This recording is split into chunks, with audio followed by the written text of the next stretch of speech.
Debate is not about whether helping people overseas is good or valuable. We agree that this international aid saves lives and brings relief. Rather, this debate asks which form of help should be prioritized when resources, time, and government afternoon are limited, right? Should the nations focus first on solving priority within its borders, or should it extend to efforts abroad? When we say helping poor people in the country, we refer to the government-led and community-supported actions such as providing food, shelter, healthcare, and education, and jobs for citizens who are struggling. When we say helping people we mean sending aid, right? Supplies or funding to other countries, especially those facing disasters, wars, or extreme poverty. Our burden on proposition side is not to claim that foreign aid is unnecessary or harmful. Our burden is to prove that helping poor citizens within one's own country should come first, both in terms of moral obligation and practical effectiveness. We must demonstrate that our government has direct responsibility towards its own people before extending help abroad, and that doing so leads to stronger and more sustainable outcomes for everyone during the alarm.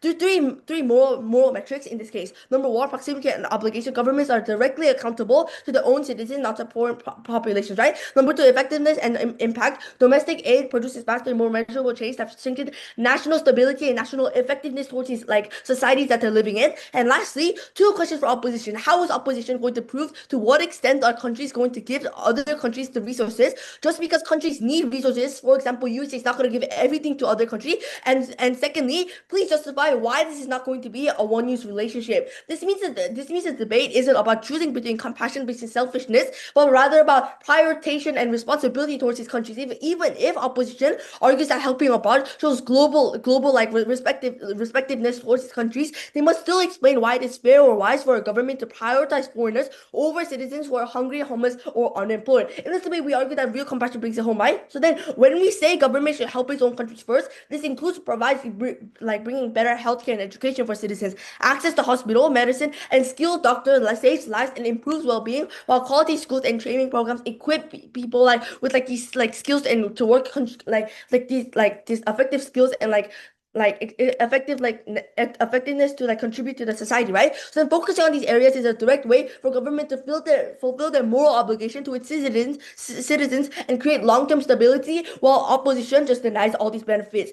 First, assesses them the government's primary roles and responsibility. Firstly, this is about fundamental responsibility and how a government's fundamental responsibility is to care for the welfare of their citizens and their community and the community society living in there. The people who live under its laws follows its rules and fund its operation through taxes. This principle is rooted in the social contract where John Locke, and Hobbes agreed to this, right? The idea of this, any government, comes from how well it protects and provides for its own citizen. When citizens face extreme poverty, extreme hunger, or homelessness, those issues become the government's immediate concern. Failing to respond to this while sending large amounts of money abroad is just not irresponsible. It's unjust. For example, if thousands of families are struggling to afford food or housing, but the government continues to spend billions of foreign aid, it creates a sense of betrayal and distrust towards its citizens, right? So opposition is just completely ignoring the fact that their country is in danger and other country is needed help. This is just complete selfishness.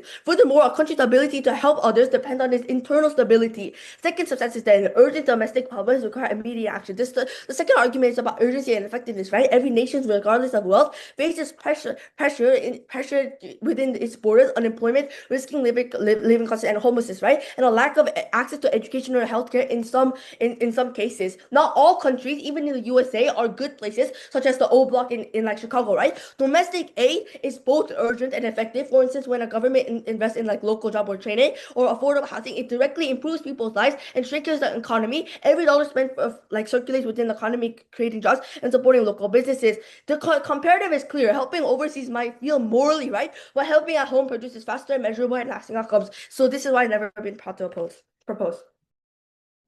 We believe that urgent people should get help first. The government side wants us to believe that our responsibility should stop at our country's borders, but we will show that this view is both morally wrong and practically harmful. Our goal in this debate is to demonstrate that limiting our help to only people in our own country ignores the severe suffering of people overseas who often have no other options for survival, and that we have a moral duty to help all humans in need, regardless of the borders.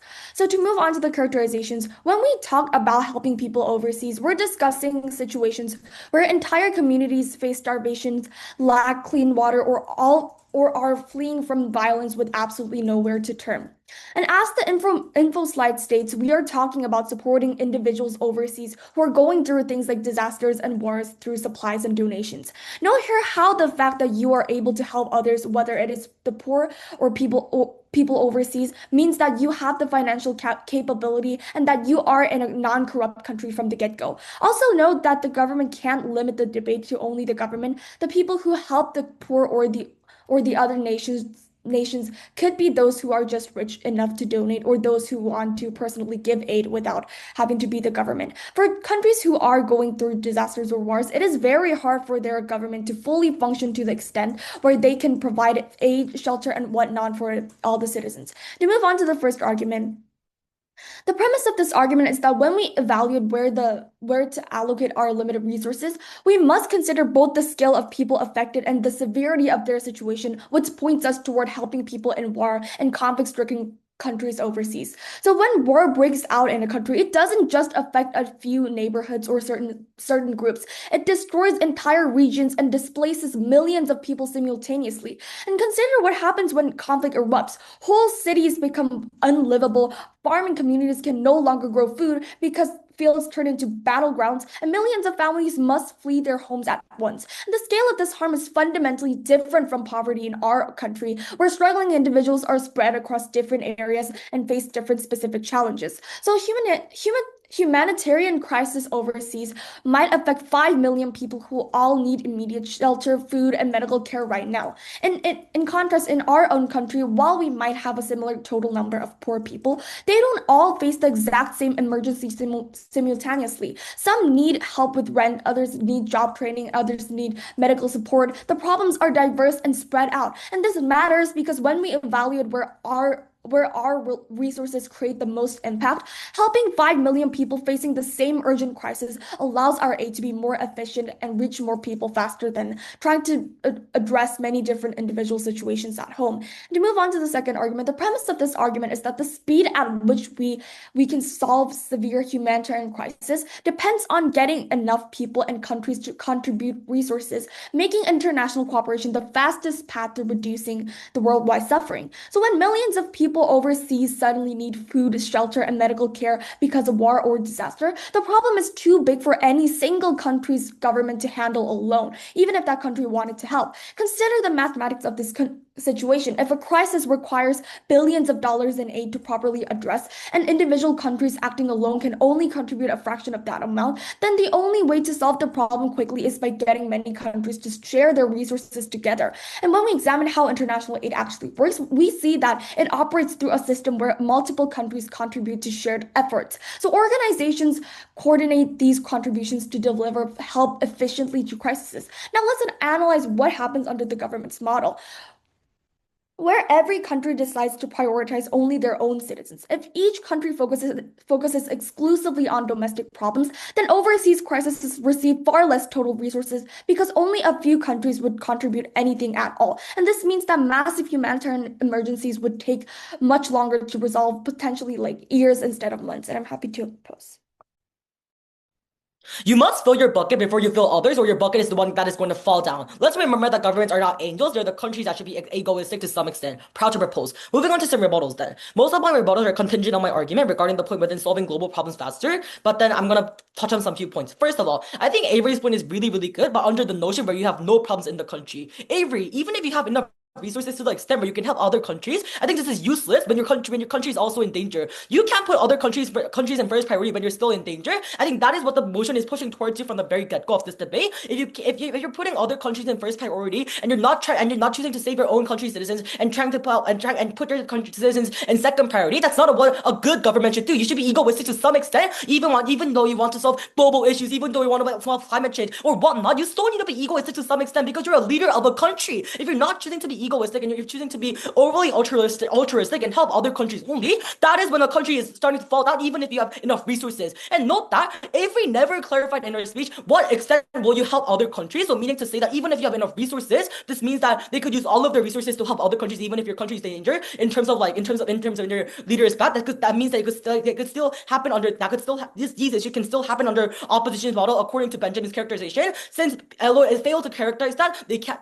I will believe that they will automatically agree to our setup. Second of all, if war happens and a singular country gets destroyed, but another country asks for help, inside the country struggling will help the other country rather than helping their own country. The principle of war just attacks side opposition, and they can't bring this point. Third, governments are not angels, Avery. When your country is also in danger, why would you put other countries in first priority? I think that is the burden that is set on your side, unless DLO is able to come up to the podium and bring a three paragraph constructive as one paragraph constructive as to why they should put other countries in first priority when they're also in danger. They can't bring this debate on because I think Avery didn't successfully prove their burden as to why they should put other countries in first priority when their countries is also in danger. So that is why whatever Avery talks about, oh my god, we have so much resources, so we should help other countries, does not really actually matter in this debate. It's about what you put in first priority in terms of helping. That is why Avery's points just falls down because it's irrelevant at the very least of this debate.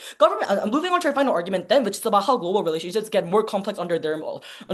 One thing I want to clarify: when your country is actually in an emergent situation, the most likely case in this debate is that the country will only look at the benefits of the other country, not the harms under opposition's role. That is the most likely case because otherwise the country can just get burnt out as a whole. I know that opposition is going to talk about how they enforce better global relationships, but I don't think this is exactly the case. Especially in the case where you lack resources and you need to make new global relationships, this is going to cause backlash. I think countries that are rich often have more enemies. This looks like China being hated by multiple nations like Philippines and America, and Russia being hated by Pakistan, Ukraine, and many other countries. If you're choosing to form global relationships when you've been looking only at the benefits, your global relationships can get very, very complicated. For example, when South Africa pairs with China for resources, not only they fall under they'll fall under the trap of China, but their global reputation will get worse and worse. Why is this a harm? First of all, this is really difficult for your long-term global relationships because if you're known as pro-China or pro-Russia, you'll of course get hated by countries like Pakistan, Philippines, etc., etc. Reputational causes are more important in the future, and that is why this is an inevitable harm that op has to buy. However, we do concede to the fact that global relationships aren't always just going to be good on our side also. But the delta here is that it is different in an environment where you need to make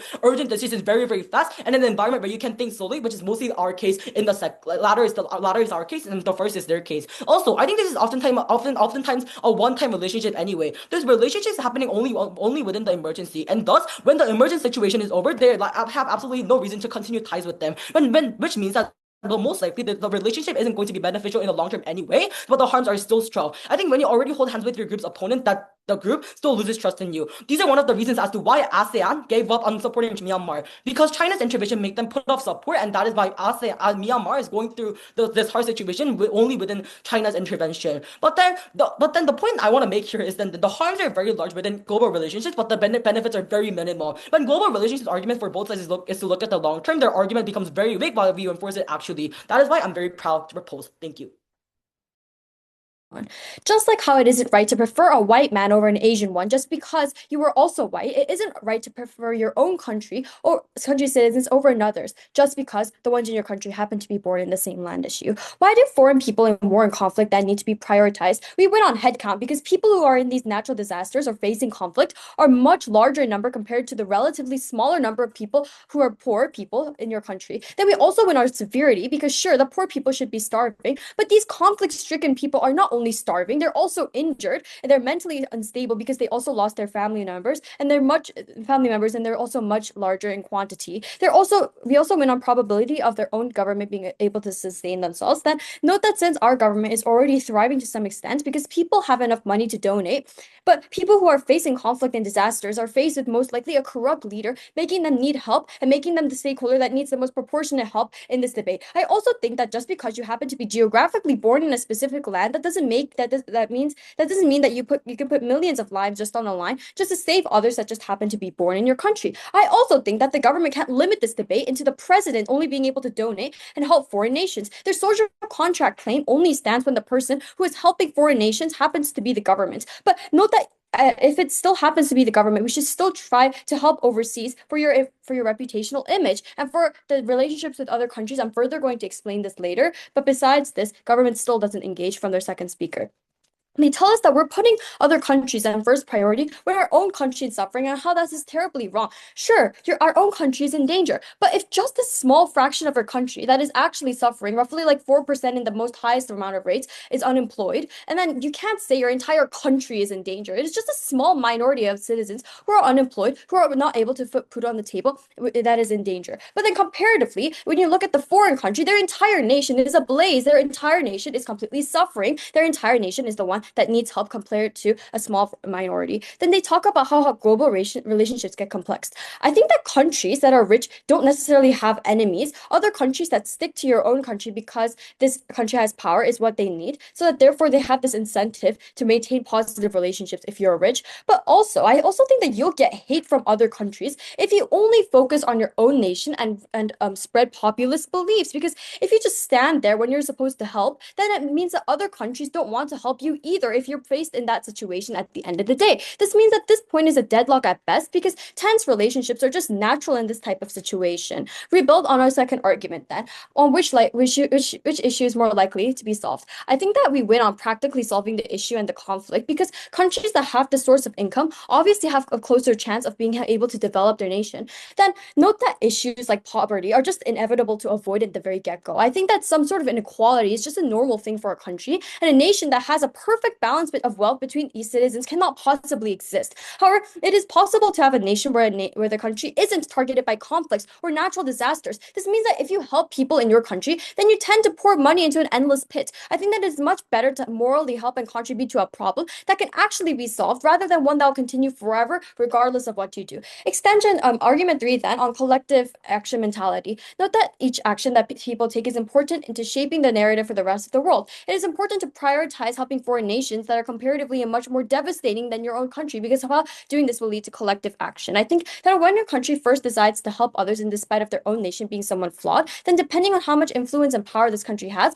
other countries will become more incentivized to help, as well as it sets a precedent that now helping other countries who are in more of a disaster situation also deserve love and care as well. I think that valuing your own citizens over another would only spread ideas of populism comparatively and would grow and countries apart and tense up global relationships once every country starts valuing their own citizens, even if the severity of the problem that their own citizens are facing is completely natural that a regular country has, and that still can't be solved at the end of the day, compared to another country whose all the citizens are completely being are all dying and suffering. With the mentality of collective action, I think that our side is able to solve global problems much faster to ensure more equal trust in our world. This is a much better world to live in. Proud to oppose.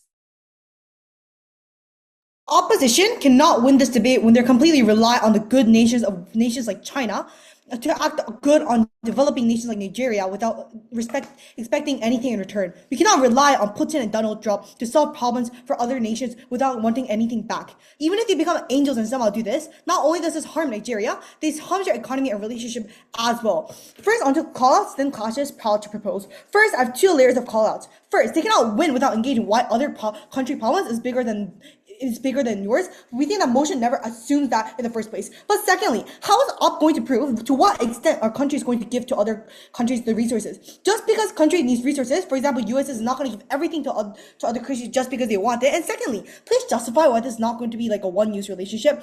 I think that this is a point coming from Ben, no engagement here. Moving on to my first question, on which better benefits the country inside the interest of the government. Why is the most important metric in which you should judge this debate judge?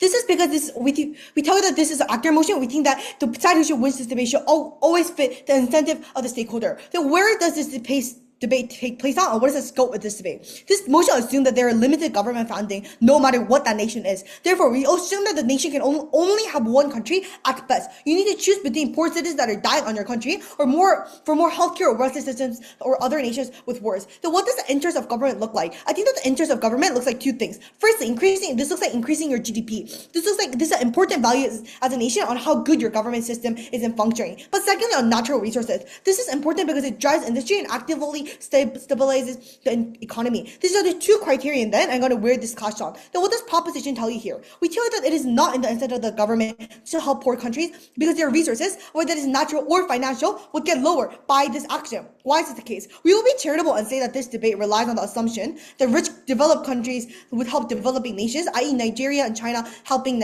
African countries. Then why is this harm that goes against the incentive of the government? This is because you choose to actively give away your resources to other countries. Resources limited, you choose to give away that resource to other countries, you choose to lower your GDP. We tell you that the biggest incentive of a government the very get-go is to make their government function. Why is having lots of poor people in your country a harm then? This is because increasing socio-economic inequality between groups. But even if you don't buy this panel, governments actively benefit from giving the wealthier because their economy will flourish, leading to more resources and more capabilities in our world. If both worlds are urgent, you need to prioritize filling your own bucket first. That is why all of our benefits are prerequisite to theirs. Op needs to engage with us to what extent our other countries are going to give in the first place. Then what does Op tell you then? I think that the biggest point that they push then is that the scale of harm is way bigger under their world, under our world. Then we have two layers of responses to this. First, panel, note that this is an actor motion. The scale of magnitude does not matter in this debate insofar as we tell you that anything that happens outside of a nation does not matter for that specific government. In order for them to win, they need to engage with the active incentive of this government. But two, Avery, you might be an angel who can do everything with goodwill, but that is not the role and responsibility of a government.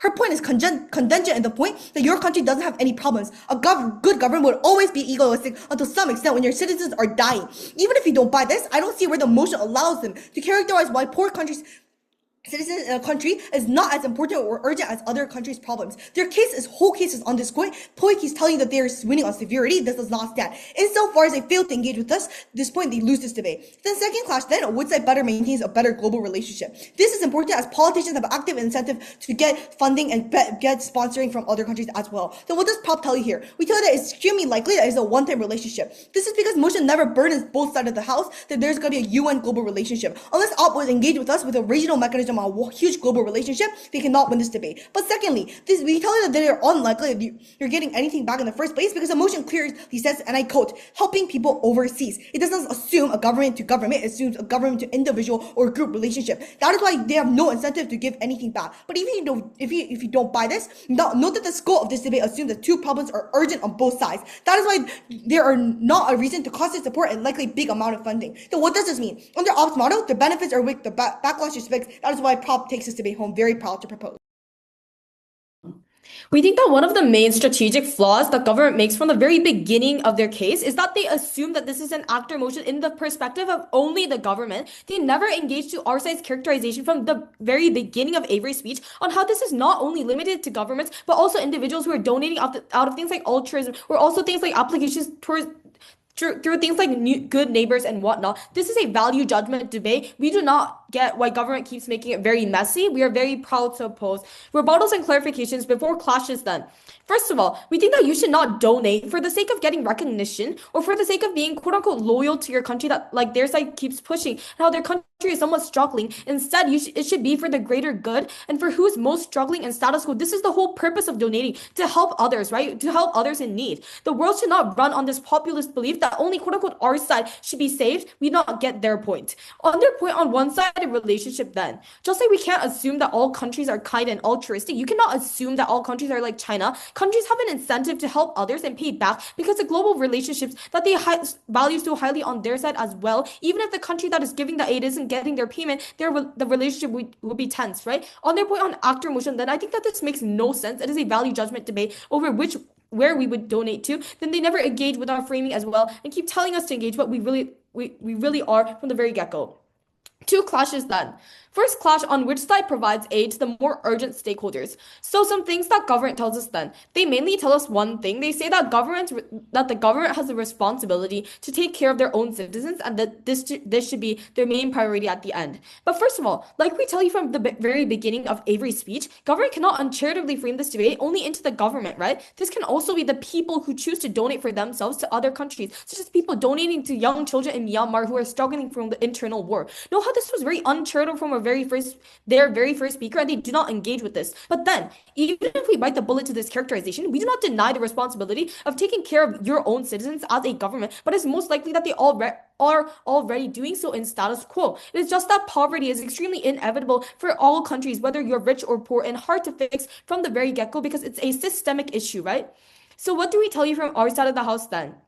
We tell you from our side of the house how the metric, as in donating or supporting a group of people or a nation and whatnot, should not be determined by your nationality or solely your mother country, but it should be based on how urgent the stakeholders are, how damaged they are, and how much in need of they are of repair and whatnot. We already prove our burden to you from our very first speaker, how the metric as in deciding to donate should be how needy the people are, and why this is actually the case in status quo. This is also why there are other platforms in status quo, like Good Neighbors, that reach abroad, not because the person who uses them is careless and does not respect the country, but it's because that is most suitable in this situation, right? Weighing that, we are able to do the more moral thing in this debate and something that is more suitable because it is reasonable to help those who are more in need than us. We engage again and again, but how this they never explain why your country is also struggling from the get-go, right? We are judging the donations. If you are poor, how would you be donating from the get-go, right? Hence we take first class home. Second class then, on which side creates more tangible benefits through the support. Some things that government tells us then. They tell us that the country is also in danger and how this is damaging. This is never explained, and the government just decides to drag this characterization along with them. But we already engage with this in our setup. It is very unlikely that this individual's country is also failing. It is unlikely from the get-go because they have the financial capacity to fund from the very beginning, right? This point is never engaged to. Then also, they tell us that this will complex the international relations. We do not get this very random point that government brings in this debate. Providing aid and losing political neutrality like ASEAN is scared of, having completely has absolutely nothing to do with each other. We are not supporting a specific government, and we do not get the relevance of this. But sure, even if we disregard the relevance of this to the debate, our side in the flip has better relationships because there's more incentive for other countries to also help us in return, and we are setting a better reputation. We tell you from our side then how poverty happens in most cases because of systemic issues, and that the support of the government is not because it is not a one-time thing and often goes for generations and whatnot. We say that even as people spend their money to poor people within the nation, it's more effective to have your non-corrupt state to provide things like safety nets. It's better for you to donate to other struggling nations within disasters and wars, which is why we are very proud to oppose. The government's whole premise about global relations is irrelevant to this debate. We're not arguing that countries should help overseas to build political alliances. We're arguing they should help because people are dying and have no other options. Even if the government were right that global relations are complicated, which doesn't prove anything about humanitarian aid, it wouldn't change the fact that their side is willing to let millions of people die simply because they were born in a different country. They've spent their entire speeches avoiding the central moral question, which is it acceptable to ignore massive suffering overseas just because those people aren't our citizens? They say, why would you put other countries first when you're also in danger? But this assumes our countries is in danger, which wasn't established anywhere in this debate. They're confusing two very different situations. Our case has continuously been about countries with functioning governments and resources choosing to help countries where their governments have collapsed. We are not arguing that a country currently being invaded should send money overseas. That would be absurd. We're talking about stable, wealthy countries with the capacity to actually help. The government is creating an imaginary scenario where every country is simultaneously in crisis, which isn't the reality we're debating. In the real world, there are countries with extra resources and countries with none. Our position is simply that resources should flow from those who have them to those who desperately need them. They also keep inventing reasons why helping overseas is difficult or complicated, but they never address our core point, which is people overseas face greater harm, lack any government support, and will die without international help. All their talk about political relationships and crisis doesn't change the fact that a child starving in a refugee camp needs help more urgently than someone in our country who has access to food banks and welfare programs. I'm happy to oppose. Guys, let's be serious. Both sides should argue in this debate about what is best for their country. I think it is the base burden of both sides. If you're spending 4 minutes explaining why supporting other people is better for global issues but not actually good for your own country, you can't bring this debate home because you're not able to get the actual scope of this debate. Very proud to propose. The political alliance argument is able to still stand when we prove to you why your world will be at risk at the very least of this debate. This is the harm that you have to buy. Just because you didn't mention it doesn't mean that the harm will automatically just jump down. Third, they mentioned about the urgent stakeholders. Urgent stakeholders are not only within the poor countries, it's also within your country. Let's be lenient and say that this global issue you approaching the global issue is true. Just because you help other people's issues doesn't mean that the global issue is automatically solved. If that was the case, when we help our citizens, we are also approaching the global issues in another way. That is why helping our own country is actually better when actually approaching the global issues, but also helping our own country, which is the basic goal and the basic burden set on both sides. Then let's dive in more deep. The motion clearly says your citizens. This means that you citizens as a government. You cannot say that this is not an actor motion when you value judging on the lens of that government. That is why their whole case just doesn't stand as whole. They also tell us that the severe severity is more important. Mata tells you from the start of our speech that it is not the scope of the motion insofar as government is as a government is not likely to help with goodwill. But second of all, they cannot assume that one problem is more important than the other when the motion never says anything about this, and then they never proves this, but then just asserts this as their impact. This whole point where their case is just contingent is untrue. Third, know how we already tell you that from the start that it is unlikely that you are getting anything back in the first place because the motion clearly states,